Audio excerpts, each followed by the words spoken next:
Et toujours avec l'animateur, il va dominer Salvador dans la phase finale. Ouais, une compétition qui était réservée aux gentlemen et il va s'imposer assez facilement. Donc, les sont complètement différentes. On était corde à droite, on était sur la PSF.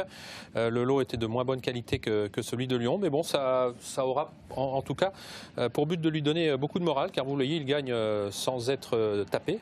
Il s'impose vraiment très très facilement. Bon, c'est très difficile de savoir ce que vaut le lot exactement, mais en tout cas, ça lui aura redonné du moral pour cet ancien vainqueur de Quintet, qui a sans doute eu des problèmes de santé, car il n'a jamais remontré. 8 mois après sa victoire à Saint-Cloud. Il n'a jamais remontré la valeur qu'il avait montrée à cette époque, ce qui fait qu'il se retrouve dans une fourchette de poids qui est tout à fait acceptable. Je crois qu'il est à 1 kg de moins que lorsqu'il s'était imposé au niveau valeur. Oui, il est en 34,5 maintenant. Gilles, je regardais, Patrick Vaugelin a-t-il eu raison de le mettre en tête de sa sélection? On l'a vu tout à l'heure dans la revue de presse.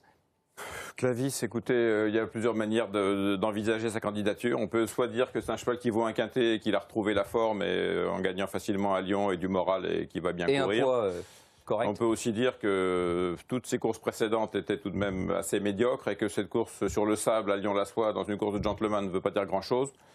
Et que pour l'instant, il a bien couru déjà en terrain souple. Et pour l'instant, il lui reste ses preuves à refaire.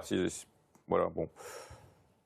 Moi, je ne suis pas un fou d'amour de Clavis, mais... Le cheval avait l'air fringant quand même à l'occasion de cette victoire. En revoyant cette course-là, je dois dire que ça sera mon regret. Vous avez déjà fait votre sélection. On va ouvrir le petit parapluie. On va peut-être le mettre finalement dans la sélection. On a parlé des chevaux du bas du tableau tout à l'heure. On va avoir une course concernant le 15 Azzato, qui sera au départ de son premier handicap. C'était le 26 septembre, justement sur cette piste de Lyon-Paris. Distance un peu plus courte, 2200 mètres. Et les deux compagnons de couleur qui allaient prendre les deux premières places, avec Azzato, dernier assaillant qui allait s'imposer, son compagnon de couleur ici avec les œillères, c'est Don Carlos. Azzato qui n'en était qu'à sa 5e tentative et il compte déjà 2 victoires. Ce sera sans doute l'un des gros points d'interrogation de cette épreuve puisqu'il va participer à son premier handicap et son premier quintet. Mais on le voit sur ces images, il s'impose somme toute assez facilement sur cette même piste de Paris. Bon, lui, pas de problème de terrain, il apprécie le terrain très souple. Toujours dans les 2 premiers depuis ses débuts, il a moins d'expérience que les autres. Va-t-il réussir dans cette catégorie?